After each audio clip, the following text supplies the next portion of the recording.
I am live. All right. Hey, happy Thursday evening. So tonight I just wanted to do a little master class on my own. This is the master class that I've actually been doing in a lot of Facebook collaborations myself. And, whenever I watch other presentations, I think, oh, wow, this is really cool. And I want to get to the content. But I find that people lollygag. The presenters are always chatting and they're waiting for people to come on and getting live. And I'm like, oh my God, man, like that's what the replays are for. So I'm not going to sit here and wait for people to come on. I'm just going to get going and start talking about how to battle the burnout. And if you're watching, that's awesome.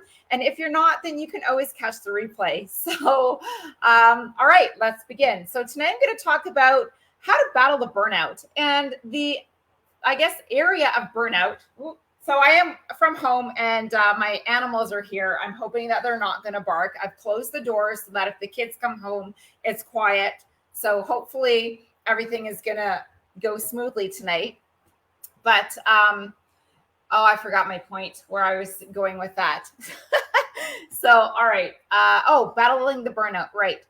So I come from helping women who are having a hard time finding that work-life balance. It's something that I promoted so much when I was a manager, so much that I believe in now and understand it in a whole different concept than I did when I was kind of struggling being a stay-at-home mom.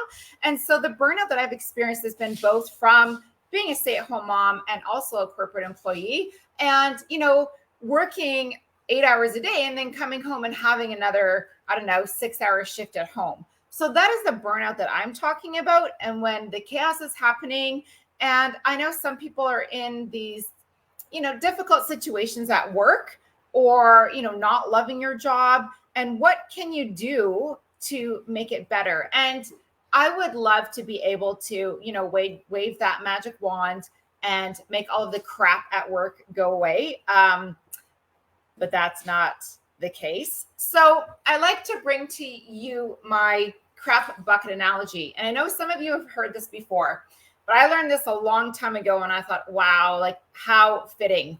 So this is what I like to teach. All right. So I want you to imagine that you have this big, beautiful white bucket. And of course it's imaginary. And this bucket is tethered to your wrist. Okay. So you have an elastic band that is around your wrist and kind of tethered to your bucket. And on your bucket, you have the letters CRAP, crap bucket. All right. So sometimes, you're going along in life and sometimes your crap bucket is super light and fluffy and you've got no crap in there and everything is balanced and life is good and you feel super happy and joyful and great. And then other times your crap bucket can be really full and really heavy. And you don't want to swing it around because you don't want to get the crap falling all over the place, right? Sometimes it just gets really heavy. So my job as a coach is to take that elastic band that is tethered around your wrist and to that crap bucket. And I want to build the resiliency of that elastic band because the heavier your crap bucket gets, I don't want that band to snap because when your band snaps, that's when all the chaos and the, shit hits the fan, right? So when you hit that 100, what can we do before you hit that 100? What can we do to build the resiliency of that elastic band so that your band doesn't snap? And that's the place that I'm coming from when I'm talking about how to battle the burnout. All right. So, I hit my button. It didn't go. What's going on here? Technology.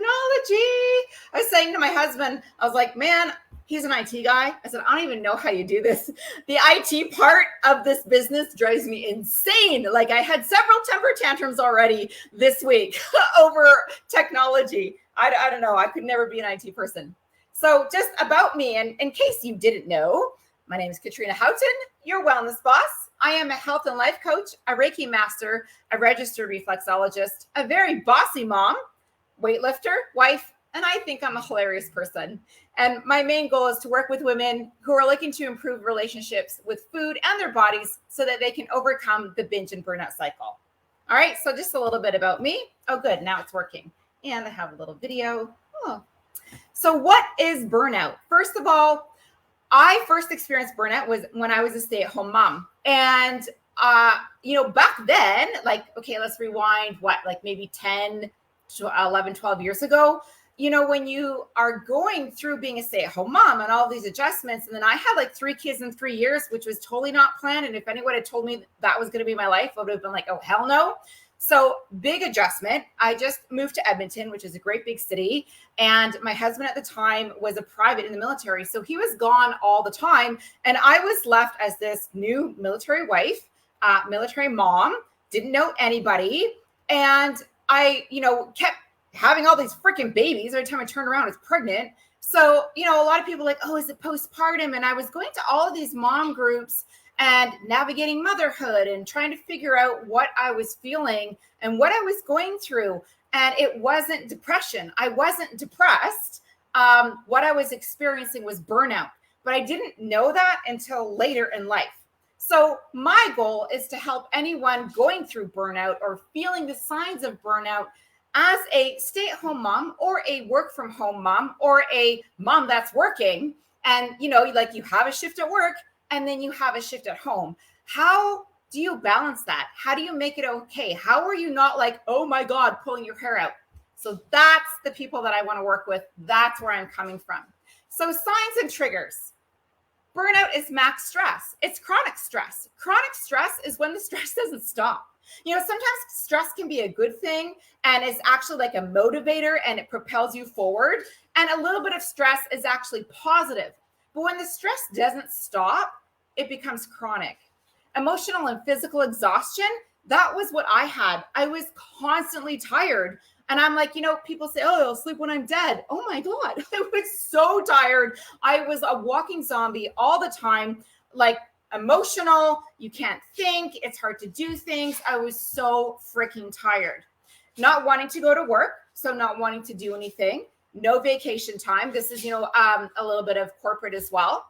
And when I first started working, like I went through a divorce and I had to get a job all of a sudden. It was like, shit, I got these 3 kids and now I have to get a job and support my children and financially contribute to my family. And so I started working and I had to work a whole year before I was able to get any vacation time. Do you know how much that sucked? Like I was a stay-at-home mom. I had every day off and I truly, madly, deeply love my kids. So there was no camping in the summer. There was no Easter break. There was no Christmas break. I had to work a full 12 months before I actually got a vacation. That sucked. So that was another, hitting that burnout. You feel that you're not in the driver's seat of your life. And that seems to be like the people that I'm attracting right now. My clients are saying, Katrina, like I'm just living life on default. Things are just happening to me. I'm not making anything happen. I'm just kind of coasting by. And then they're trying to deal with what life is throwing at them because they have no drive. They have no purpose. They have no control. Okay. And then you feel that all the responsibilities are on your shoulders. Now, there is a difference between anxiety and depression. And anxiety is worry.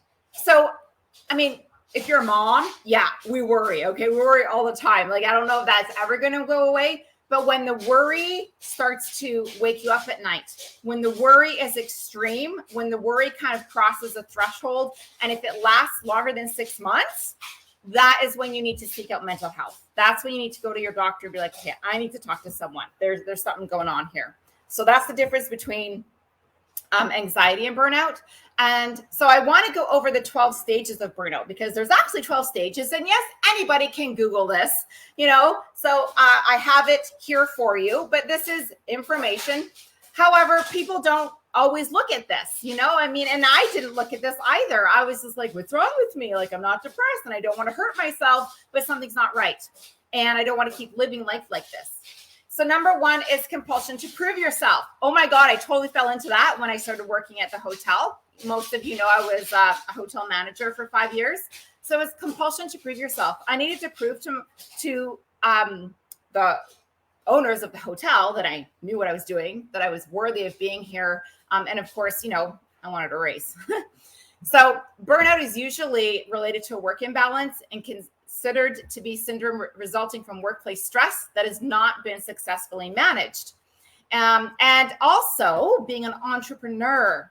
So if any of you run your own business or have a side hustle, how many of you, like, it's so easy to hit burnout just because you eat, breathe, sleep, shit your business.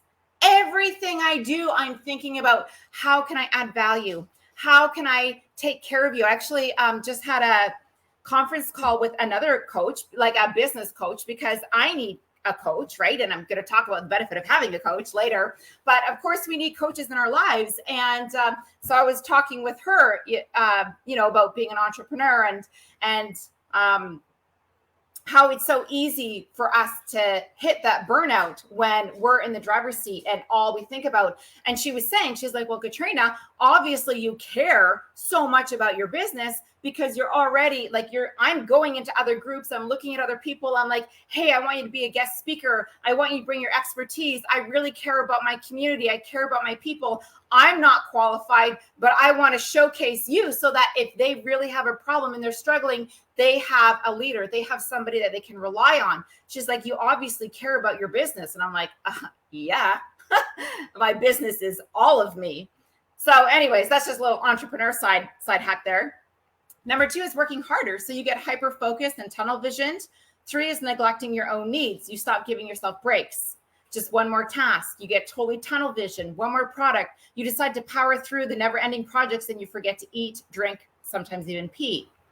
And I know some of you in this group who are entrepreneurs who do that, who just power through. I'm like, have you stretched? Have you had any water? Have you given yourself a break? And they're like, well, no. Number 4, displacement of conflicts. You start to repress your needs, deny yourself asking for help. And then 5 is revision of goals. Work becomes more important and you start to go numb. 6 is denial of emerging problems. So you social distance without being told, from COVID. You become impatient, grouchy, edgy, cranky. 7 is withdrawal. You don't want to do anything if it's not related to getting things done at work. You're totally work related. 8, obvious behavioral changes. So you may start excessive shopping, online shopping, drinking, smoking, or using recreational drugs. Number 9 is depersonalization. You feel controlled by your life instead of in control of your life. This is what I was just talking about. You feel stuck in that cycle. So this could be an emotional burnout, or you could start the binge and burnout. So you don't want to deal with anything and you turn to food as a solution because food is comforting. 10, a sense of inner emptiness or exhaustion. Again, you're numb, fearful, and in panic. 11 is depression. And then 12 is absolute burnout, a total collapse, mental, emotional, physical breakdown. So I don't know if anyone has hit rock bottom. And then, climbing your way up. I mean, the only way to go is up, right? But it's hard to do it by yourself. You definitely, and that's what I want to give you. If you're feeling like this, or if you are hitting burnout, that I want to extend my hand to say, hey, I can help you through this. I've been there, I've done that. And that's what I get, really passionate about. All right. So what's your red flags? Well, when we're binging on food, Netflix, online shopping, drugs and alcohol, gambling, and sex. So those are the things to watch out for when you want to just check out, when you're just busy and you can't stop the busyness and you're not having that downtime, you're not having any kind of balance, or you're just living life by default. That's when we turn to all of these red flags, right? We either go for a binge or a burnout. So I want you to consider this. This is a paradigm shift. And I know some of you have heard me say this before. All cravings, symptoms, or behaviors around food have a positive intention. So actually, everything that you're craving, your behaviors and your symptoms, is your body's way of saying something to you. This is your body talk. This is connecting to you. So we have contractive activities and expansive bliss activities, and we have contractive foods and expansive bliss foods. So contractive activities, staying up late, over-exercising, working too much. And when you're doing too much of that, you crave expansive bliss foods, which is your sugar, alcohol, Advil. Sugar to kind of keep you going, give you that little buzz through the day. alcohol to relax and wind down after a busy day, and then Advil because you feel like crap, you ate too much sugar, you drank too much, and now you feel like shit. So then you numb it with some Advil. And that is a very common cycle. And that's the cycle that I'm working to break with you. So the more contractive activities you do, the more expansive bliss foods you crave. Those foods that make you feel light and spacey and, hey, it's good, super relaxed. Everything's great. But then you crash. And then vice versa, if you're doing too much expansive bliss activities, like if you're not doing enough, if you're not having productive days, if you're just, you can't get your head out of that funk and you're super lazy and you're not doing anything and you're like, oh, there goes another day like on the couch, or I moved from my bed to the couch, maybe I did a little bit of work from home and then I went back to the couch and I'm playing on my phone and I'm watching TV and I'm not doing anything. Those are actually expansive bliss activities. And then you crave those contractive foods because you're kind of spending all of your energy doing nothing. And then what are you craving? Oh, I'm listening to you with chocolate and wine. Okay, so honestly, chocolate and wine sometimes is okay. Don't get me wrong, okay? I definitely love my glass of wine. I eat chocolate every day. It's 70% dark chocolate, which is full of our antioxidants. And I did do a little chat earlier on my Wellness Boss page about the 5 tips to great skincare, and antioxidants is one of them. So dark chocolate is totally fine. So are you having dark chocolate or milk chocolate? But, a glass of wine is totally fine. And I enjoy a glass of wine every now and again. But if you're drinking a bottle or if you're going to excessive and you're drinking it to escape, then it becomes dark chocolate. That's right. Congratulations. That's good. So, if it becomes excessive, then it's a problem, right? But a glass of wine when you're cooking dinner, or a glass of wine to be like, it's Friday and I feel awesome, then that's, there's no problem with that, right? But it's when it becomes excessive. Or my husband always says, whenever I bring out the bottle of wine, he's like, stay off Amazon. I'm like, what are you talking about? So he knows the pattern. But I don't have that problem anymore. And I am just drinking to either celebrate a long work week, or some days I'm like, okay, I just need to have a glass of wine. But it's one glass and that's it, right? So if you're doing too much of not enough and you're not feeling accomplished and you're having many lazy days, then you're going to crave the burgers and fries, your basic meat and potatoes. And what solves that problem? That's the drive-through, right? Because you're like, oh yeah, like a cheeseburger, salty fries. And that's your body's way of wanting to get grounded when you're just being light and spacey. And if you happen to be, because of my group and the people that are in this group, if you happen to be a fellow healer or light worker, so some of my clients are other Reiki masters or people that do holistic work, and even psychics. So when you are in psychic energy or Reiki energy or doing a lot of relaxation therapy, you're up here, you're working, or empath. Yes. Okay. Thank you. Oh my God. Who are you? It doesn't show me your name. It just says Facebook user. Yes. Woo woo. So empath, when you are up here and you're working in those top chakras. Hi, Louise. Mwah, thank you for being here. Perfect.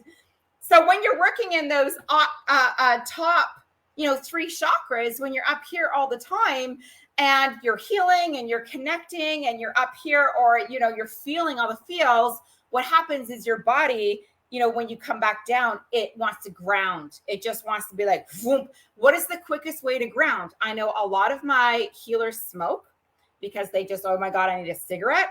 And a lot of my healers will go right for that drive-through and go for the burger and fries because their body is telling them, oh my God, I need to ground. So that's your body saying, give me the grounding, because they've been operating up here for so long. So by bringing this to your attention, all I want you to do is just become aware of your activities and your cravings, because how you're living your life can actually be leading to your or sugar, right? Exactly. Sugar would be your expansive bliss. So if you're needing the sugar, that's usually a high at like a spacey, right? So when you're craving the sugar, that's when you're like, okay, I just need to get that buzz going. So sugar is like a little bit of an upper, but it's also very satisfying. You know, we crave sugar when our body you're like, I'm missing something. I'm not feeling satisfied. And so we go to the sugar because that will give us that sense of satisfaction. Our body, our cells are like, ooh, I want the sugar. But what it does is it puts you on a blood sugar roller coaster because I've done this. I'm not going to get into it right now, but our cells can only take in so much sugar. And then we have something called glycogen, and our glycogen needs to be released to expend that sugar and spend that energy. But when our pancreas is too busy excreting insulin, it puts a blocker on our glycogen cells. So our insulin, you know, is out there patrolling our bloodstream, trying to pull all of the sugar and put it, you know, into our cells, our muscles, our brain. And if those are already full, that's when our fat cells get bigger. It's because we're not utilizing that sugar. We're not utilizing that energy. And glycogen is actually like another hormone that will help to burn fat and help to utilize that sugar. But a blocker goes on that when the insulin is out. So if we're constantly putting sugar, and carbohydrates break down to sugar, we're constantly putting sugar into our system, that glycogen or glucagon, sorry, not glycogen, it's the glucagon can't get out to go and be used as energy. So our cells are getting fatter and fatter if we're not using that energy. I mean, if you're riding your bike or if you're running or playing sports or on your Stairmaster, then okay, that's fine. You know, you're kind of balancing yourself out. But if you're not being physically active, then our glucagon is stuck and it can't be used for energy. And then all of our sugars are just going into our fat cells. So there is a whole scientific level that happens. And I do that on my How to Kick the Sugar Habit talk. So kind of side tangent there. We usually default to the quick fixes, which is, yes, sugar, alcohol, and then Advil. And again, the sugar is satisfying. Alcohol, wine, you know, that's it's sugar alcohol, another level of sugar that kind of relaxes you and puts you into that, you start to crave it. You start to crave the alcohol. You crave the sugar. All right. So what I know for sure is it's okay to ask for help. Don't feel that you need to do this alone. Finding balance is different for everyone. And small hinges swing big doors. My dog is chewing the couch.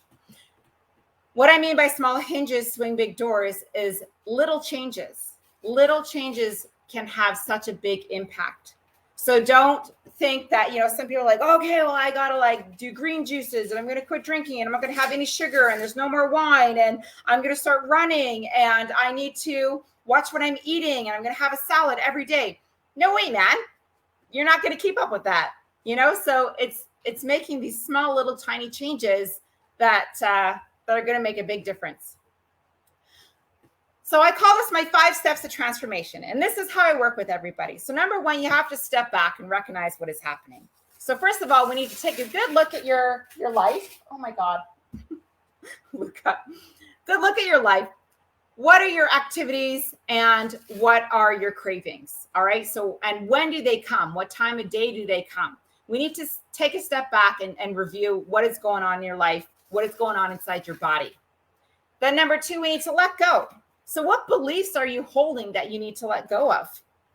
I know for me, a long time it was mom guilt. You know, I had a lot of mom guilt and then a lot of I had to prove myself. And at the end of the day, I was like, I know my shit. I'm worthy. I'm a good person. I love my kids. I love my husband. I love my job. I'm doing everything right. And if that's not enough, you know, all you can do is your best. All you can do is your all. And if that's not good enough for other people, well, it's time to make a change. Say yes to self. So the other thing is, you know, are you filling up your energy cup? What are you doing to fill up your energy cup? And then take impaired action. So what are you going to do to improve this situation? Because, I mean, we can sit here and we can complain about it all day and we can talk about everything that's wrong and everything that's happening in your body and all of the activities that you're doing and all of the cravings that you're having and the habits that you've created. And it's so easy to default and fall back into these. But what are you going to do about it? And then who is your support? And so this kind of brings me back to talking to the coach that I was talking to earlier today. And, we kind of were reviewing why coaches need coaches and people need coaches. And even, I'm like, man, I have so much more success in my business, in my health, in my fitness when I have a coach. I'm a very, very self-motivated person, but I need to hold myself accountable to someone else. I need to prove to you, there's that proof thing, right? I need to prove to you that I'm doing everything right. And also, sometimes having a coach is like the one that I was talking to earlier today. She kind of gave me a verbal smackdown. It was kind of like, all right, Katrina. And she gave me a pep talk. And I was like, oh my God, that's everything that I say to my clients, but I don't say it to myself. So it was a small aha moment for me, because women genuinely want to help other people. And if you had your best friend come to you and say, oh, I feel like this, and I'm drinking wine, and I'm ordering all this shit online, and I can't seem to stop watching Netflix, and, like, what do I do? What would you tell your best friend? And would you hold her accountable? Would you want to make sure that she is succeeding? So if you care about someone else that much, why can't you care about yourself that much to make the changes for you? And maybe you don't need a coach. Maybe you have a support system at home. Maybe your spouse is amazing, or your best friend, or I don't know, some family member is like, hey, I'm with you. And I'm going to make sure that, whatever you want, the changes that you want, I'm going to make sure that you do that. And then you have to have that accountability, right? Where's my play button? All right. I like this video. So what if all of the desires that you're feeling, all of the ideas that are popping into your head, all of the new versions of you that you're thinking about, the things that you want to change, what if all of these little nudges is actually there for support?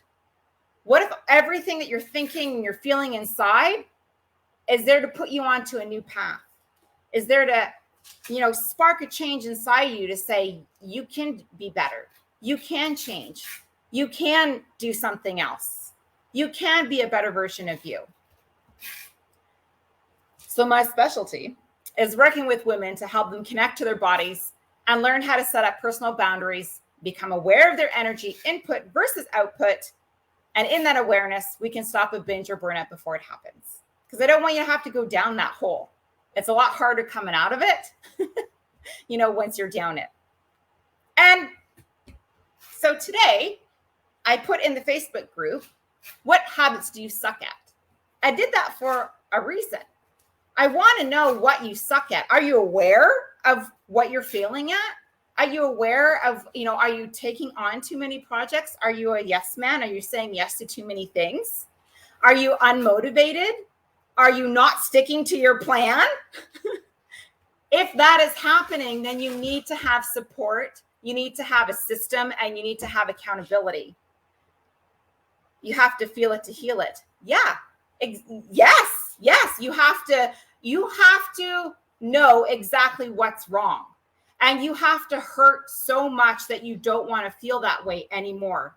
I remember when I first started coaching, and, of course, I have a discovery session with everybody. And one person that I was having a discovery session with, I was like, well, what's your goal? Like, what do you want? And she was like, I just want to be able to walk up the stairs without my knees hurting.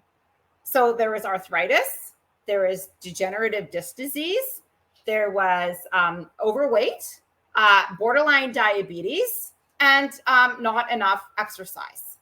So she needed a coach to put her back on track. So by the time that we were done, and I usually start with 90 days. So by the time 12 weeks is done, our goal was to get her to walk up the stairs with no more knee pain. Did that happen? Of course it happened, but having someone accountable, having someone to hold her hand, having someone to guide her through the process and the transition. I mean, we're women. We need a community of support. We need that one person we can go to. I'll tell you what, I'm going to let you in on a little secret. So I'm taking a business course right now because I'm a health coach and I want more clients. So I'm like, okay, how do I get myself out there? I know some marketing, but this whole social media marketing is brand new. All right. So, and it's just, freaking exploded since COVID happened. Right. So I'm taking a course and I spent a buttload of money on it and I have learned a lot, but I have not had any one-on-one coaching, And it is making me so freaking mad. I have to be completely self-motivated. It's up to my timetable, my tenacity, my integrity, I'm the one that has to do it all. And I have nobody that I can celebrate my wins with, nobody to ask if I'm on the right track, nobody to keep me accountable. I just have to do the work because I've paid for that freaking course. I met someone in that group, and luckily the two of us have been emailing back and forth. And without that support person, I really don't think I'd make it through this bloody course. It's very intense. It's very overwhelming. But I am staying on track because I have a buddy. And this person is going through the course as well. And I think this person lives in Toronto, like in Niagara Falls. So luckily it's another Canadian. Thankfully, I met this other person and we've been emailing on, behind the scenes. And so that is, without that person, I would have had some choice words on my review. So the importance of having that one-on-one everyone is going through this and it's group coached, which is fine, but I want you to pay attention to my individual needs. Not everyone is offering one-on-one coaching. Some people are offering products. And so the coaching is very broad. I want specific help for the coaching that I'm doing, the one-on-one that I'm doing, because I truly believe that people need coaches. People need that one-on-one interaction. I want it. I'll pay for it. I need it. And that's what I want to bring to the table, is working with you one-on-one, not in a group setting. Yes, I do have a group coaching program. I definitely, have that as well, but I am in there. And if you need help, you can message me. But if I message them, they don't help me. Anyways, I'll stop complaining about that. So that's why I wanted to know the habits that you suck at, so that, we can call you out on it. We can say, okay, this is my problem. What are you going to do about it? We're going to, what are my steps to transformation? We're going to step back. We're going to let go, say yes to self, take empowered action, and then set up accountability.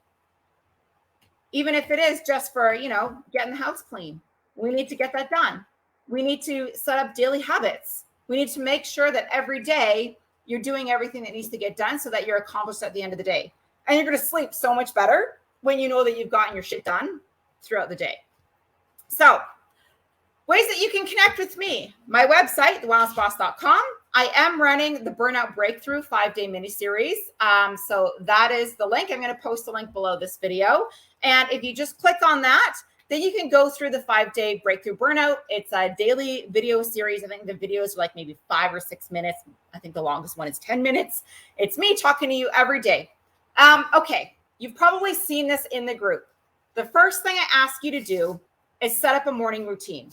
Why? You're like, oh my God, Katrina, I'm not going to sign up for your little burnout breakthrough so that I can do a freaking morning routine. I already know what I'm doing.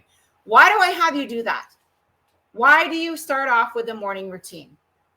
You start off with a morning routine so that you have a sense of control, so that you are not living your life by default. So every morning when you wake up, you are meditating, you are stretching, you're having water, you're reading, or you're just getting up, doing some stretches, thanking the day and getting on with that. Maybe you're making your bed, maybe you're exercising, maybe you're doing some meal prep.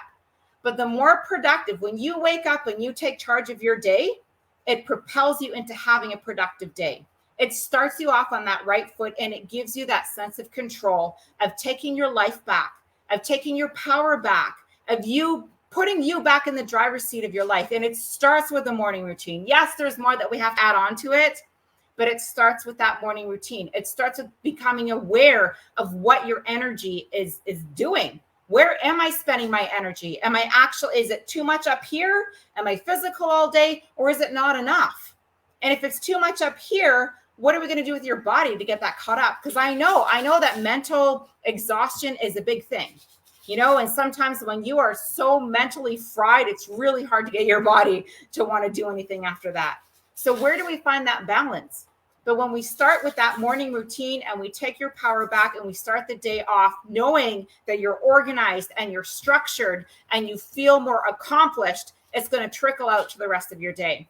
And the more we set up that time management, the more we organize your day. I mean, not every day. If you want to take a day off and have your weekends, have your weekends.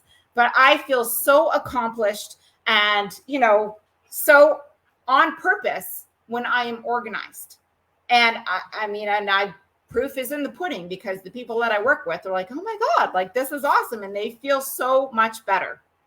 So day one is going to be to start your morning routine with the burnout breakthrough. And then, of course, you're already here in the community. So we have that here. And on the 25th of October, I am going to be launching. I am opening the doors and I am launching Your Wellness Transformation. It is a 12-week program. It is one-on-one coaching. It will not be group coached whatsoever. It will be you and me for 12 weeks, 1 hour a week, unlimited, messaging and email support. You're going to have your own client resource vault, your own little Google Doc folder with all of the resources, everything that you need in there. It is like jam-packed with everything you need to have your wellness transformation based on your goals. So yes, I have like a foundation of stuff, but then whatever your needs are, I have more stuff for that, depending on each and every person's, whatever you need, because everybody's different. Everyone is on a different journey and everyone's balance point looks different. So that is going to be starting the doors are opening on the 25th. And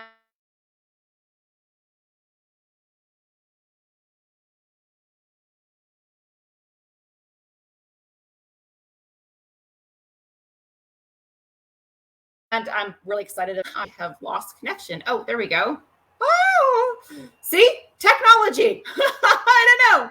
I'm going to drop my calendar link below. So if you want to book a discovery call with me, I invite you to hop on that call, because I want to know what's going on with you. I want to know how I can help you. I will give you, we could do a little exercise in the discovery call, and it's called the Life Blueprint. So I ask you some very specific questions, and then you're going to give me maybe a day, like 24 hours, to create the life blueprint for you. And it's just kind of a reflection of who you are, what you've been through, what you're overcoming, and where you want to go.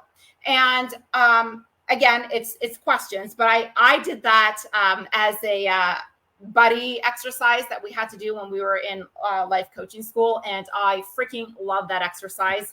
And it's something I do with my laser coaching. So if that interests you and you want to do the blueprint, then just type blueprint below and I will reach out to you. And so we can have a call and I'll do the life blueprint with you. And if we do a discovery call, you're going to get some answers. I will definitely give you some answers on that call. And then if you want to work with me, I'll show you the different ways that you can work with me. So that's all I have to say for now. And enjoy your wine, enjoy your chocolate. Again, a little bit, once a week or a couple times a week. That's not bad. That's living life. And I get to a point where I'm like, you know what? I'm over 40 now, and it's okay if I have a glass of wine and some chocolate. So, but I do make sure it's red wine full of antioxidants. And I do make sure that chocolate is 70% or more. Anyways, you have a great night. And thank you for being here. Thank you for watching this. Mwah. See ya.